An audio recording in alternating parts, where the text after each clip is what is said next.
What's up, everybody? Christian Ballard, Ballard Sports Media. I figured I'd step outside and record this morning. Um, get a good view of the lake behind me. So, um, so is this the year? And I'm not going to come on here with the whole this is our year parade. I mean, we see that all the time in college football. We see it in the NFL. We see it in sports. But I do want to address the elephant in the room that is the Alabama Crimson Tide with quarterback issues. I mean, it got so bad, we joke, that they brought in Tyler Buchner from Notre Dame, who wasn't even really a starter at any point, a couple games, but nothing too big. Anyway, point of this video. And what you might notice if you go back and look at history, ever since Nick Saban's been the coach at Alabama, he gets here in 2007. They make the SEC title in 2008, lose to Florida and Tim Tebow. Of course, Florida won 2 national titles in a 3-year span with Tim Tebow. 2009 comes around, the start of the dynasty of Alabama, and they went from there. They fall off a little bit in 2010. Then they win back-to-back in 11 and 12. Then in 2013, it was Auburn and Florida State. That was the year of the kick six. Of course, we all remember that. Bama fans still remember it. We're still kind of ticked off because we want one of our own, at least in my viewpoint. But you have that season, 2013, right? They just went back-to-back. They tried a three-peat with A.J. McCarron. Doesn't work out. A.J. McCarron leaves. Bring in Blake Sims at quarterback, 2014. The first year of the college football playoff. Alabama gets in the playoffs as a number 1 seed and loses to Ohio State, who ultimately won the national title. Then in 2015, by the way, a year they were not supposed to win it. They win it with quarterback Jacob Coker. Had a Heisman running back that carried the team. And Derrick Henry. You had O.J. Howard. You had, I think, Kenyon Drake was still on there. Ardarius Stewart. I mean, I could go down the list of that team. 2016 was Jalen Hurts' freshman year. And it just goes on and on and on. They lose to Clemson in the rematch. Deshaun Watson, senior, 1 second ago. We know all about Hunter Renfrow. Been there forever. I mean, he's with the Raiders now or wherever he is in the NFL. But then, what was that, 2016? So 2017 was 2nd and 26 against Georgia. Georgia starts coming up in college football. 2018 was 44-16. 2019 was LSU. And then 2020 was the pandemic season, the COVID year. And we know all about what Nick Saban called the ultimate team. That's the last time Alabama's won the title. So the pattern that I'm getting at, we got some people on the water pretty early. The pattern that I'm getting at this morning is that Alabama has won every 2 to 3 years.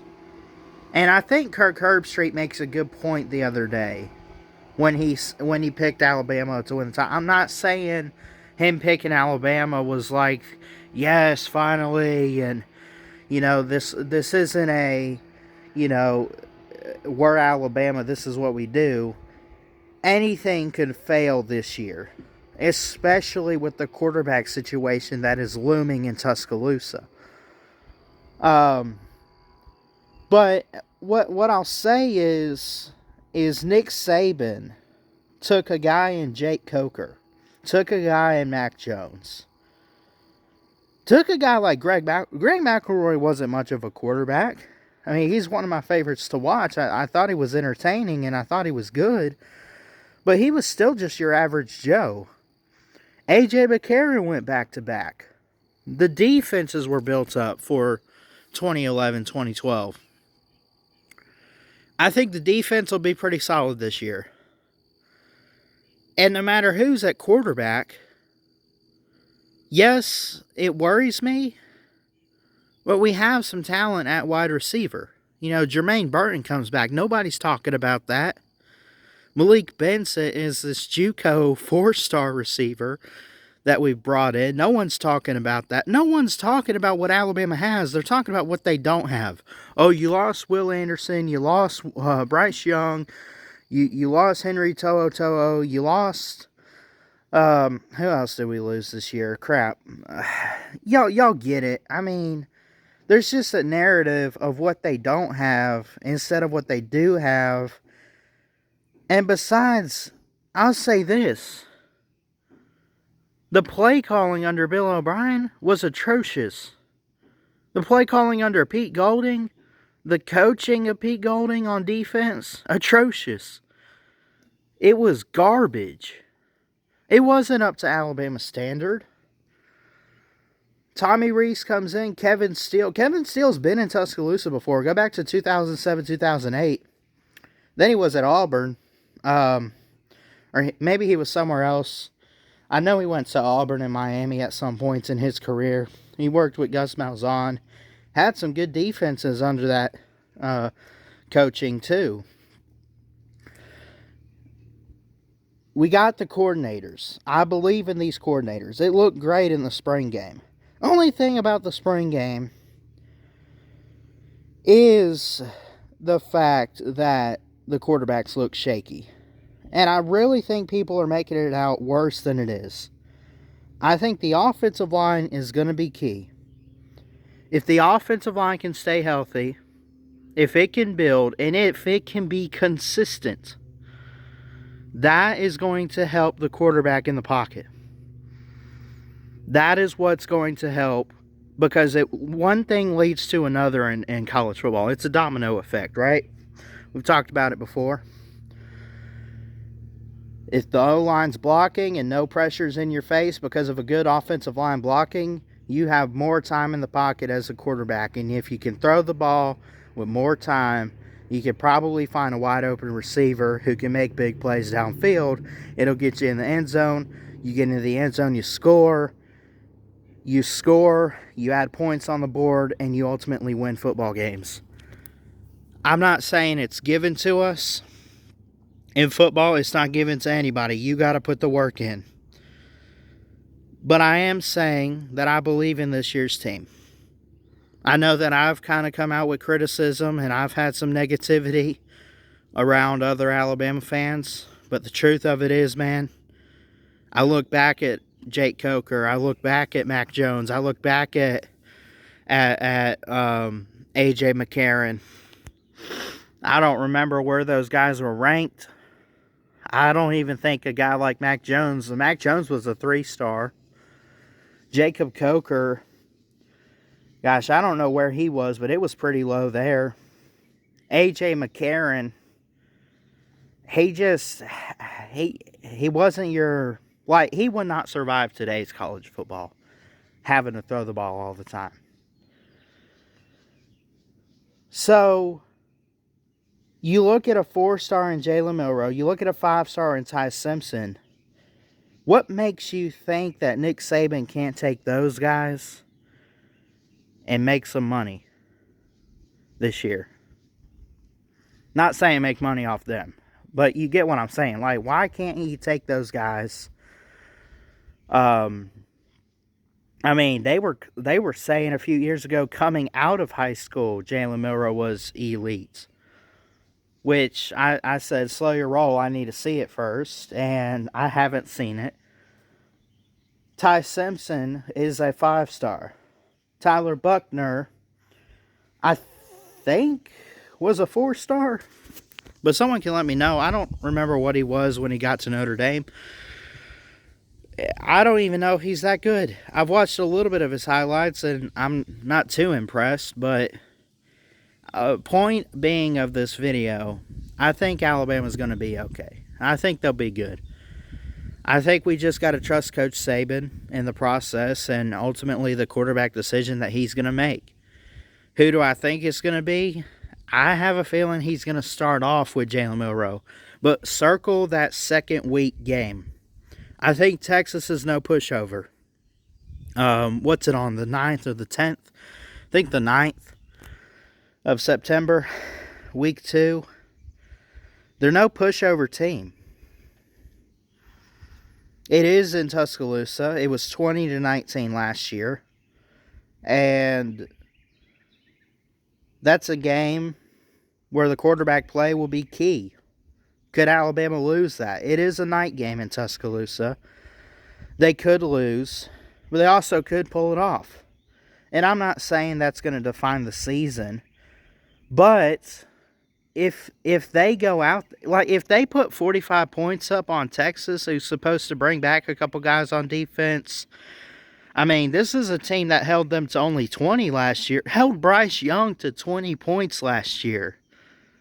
What are you going to say if, not when, because we don't know, but if Jalen Milroe, if Ty Simpson, if Tyler Buchner, whoever, goes out there and lays like 30 or 40 points on Texas, what are you going to say?